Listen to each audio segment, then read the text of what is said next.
আল্লাহ তাআলা একটি রহস্যময় সৃষ্টি হলো জিন জাতি। জিন শব্দটি আরবি জানা ধাতু থেকে উদ্ভূত, যার অর্থ গুপ্ত, আড়াল, অন্তরাল, অদৃশ্য বা পর্দার আড়ালে থাকা। যেহেতু জিন জাতি সাধারণ মানুষের দৃষ্টির অন্তরালে থাকে, তাই তাদেরকে জিন নামে অভিহিত করা হয়। শয়তানরাও এক প্রকার জিন, যারা আল্লাহর অবাধ্য এবং অভিশপ্ত ইবলিসের বংশধরদের অন্তর্গত। কিন্তু প্রশ্ন হলো, জিনদের আবাস কোথায়?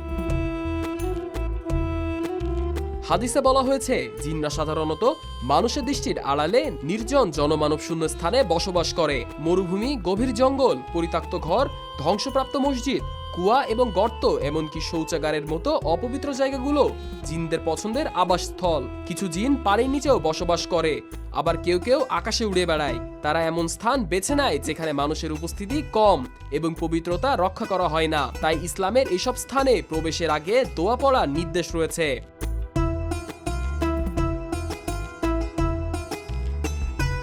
হাদিসে আছে, মহানবী সাল্লাল্লাহু আলাইহি ওয়াসাল্লাম কার বিশিষ্ট ভূমিতে প্রবেশ করতে নিষেধ করেছেন, কারণ সেটা জিনদের আবাসস্থল। তাকে জিজ্ঞাসা করা হলো, কার কি? তিনি বলেন, কার হলো ঘন ঝাড়, জঙ্গল, গাছপালা ঘেরা নিম্নাঞ্চল।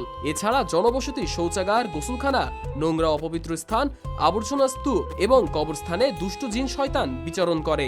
তিনি লিখেছেন, নিশ্চয়ই শৌচাগারে দুষ্ট জিন শয়তান উপস্থিত থাকে। তাই তোমরা যখন সেখানে প্রবেশ করবে, তখন বলবে, আল্লাহুম্মা ইন্নী আউযুবিকা মিনাল খুবুসি ওয়াল খাবাইস। এর অর্থ, আমি আল্লাহর কাছে যাবতীয় দুষ্ট জিন ও শয়তান থেকে আশ্রয় প্রার্থনা করছি।